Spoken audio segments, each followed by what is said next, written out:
আচ্ছা, এখন বলি আপনারা যারা দোকান থেকে টাকা দিয়ে আমাদের এই সেন্সি অ্যাপসটি কিনতে চাচ্ছেন তারা কিভাবে কিনবেন। সর্বপ্রথম আমাদের ওয়েবসাইটে চলে যাবেন। এরপরে আপনি যেই সেন্সিটা কিনতে চাচ্ছেন ওই সেন্সিটার উপরে বাই নাও বাটনে ক্লিক করবেন।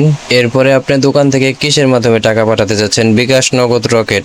তো এখানে আমি বিকাশের উপরে ক্লিক করে দিলাম। আপনি চাইলে রকেট অথবা নগদেও পেমেন্ট করতে পারেন, সব একদম সেম টু সেম প্রসেস। যে কোনো একটার উপরে ক্লিক করলে নিচে একটু স্ক্রল করলে একটা পেমেন্ট নম্বর পেয়ে যাবেন, এটাকে কপি করে ফেলবেন অথবা চাইলে ছোট্ট একটি খাতায় লিখে নিতে পারেন। এরপর আপনি দেখে নেবেন যে সেন্সিটা আপনি পারচেস করতে চাচ্ছেন ওই সেন্সিটার কত টাকা প্রাইস। উদাহরণস্বরূপ আমি অ্যান্ড্রয়েডের কথা বলি, অ্যান্ড্রয়েড সেন্সিতে হতো এখন 250 টাকা প্রাইস আছে। দোকানদারকে যে বলবেন যে ভাই এই নম্বরে বিকাশ অ্যাকাউন্টে 250 টাকা সেন্ড মানি করে দিতে, মানে 1 টাকাও কম অথবা বেশি দেওয়া যাবে না, একদম সেম টু সেম 250 টাকাই দিতে হবে। অথবা আইফোনের জন্য নিলে যেই প্রাইস থাকবে ওই প্রাইসই দিতে হবে, 1 টাকা কম অথবা বেশি দেওয়া যাবে না। এবং পিসির জন্য নিলেও একই কথা, একদম ফিক্সড প্রাইস দিতে হবে। এরপরে দোকানদার যদি আপনাকে প্রশ্ন করে এটা কি পার্সোনাল নাম্বার না এজেন্ট নাম্বার, আপনি বলবেন যে এটা পার্সোনাল নাম্বার, এটাকে অবশ্যই সেন্ড মানি করতে হবে। এরপরে দোকানদার সেন্ড মানি করার পরে আপনি যদি আপনার ফোন নিয়ে যান তাহলে ওইটা সুন্দরভাবে একটি ছবি তুলে নেবেন যেন ওই ট্রানজ্যাকশন আইডিটা সুন্দরভাবে বোঝা যায়। আর যদি আপনি ফোন বাসায় রেখে যান তাহলে দোকানদারকে বলতে হবে যে আমি অনলাইন থেকে একটা প্রোডাক্ট কিনবো, তাই আমার ট্রানজ্যাকশন আইডি দিয়ে ভেরিফাই করতে হবে। ওই দোকান থেকে ছোট্ট একটি খাতা নিয়ে ট্রানজ্যাকশন আইডিটা সুন্দরভাবে লিখে নিয়ে আসবেন যেন ভুল না হয়। আর হ্যাঁ, পেমেন্ট করার পরে আপনার তাড়াহুড়া করার কোনো প্রয়োজন নেই, কারণ আপনি যদি চান পেমেন্ট করার পরে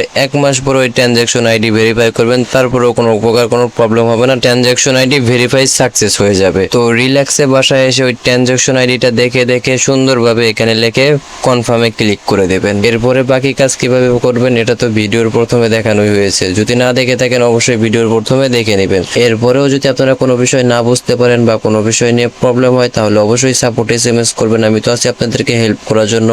তো যাই হোক, আজকের মতো এতটুকুই, ভালো থাকুন সবাই।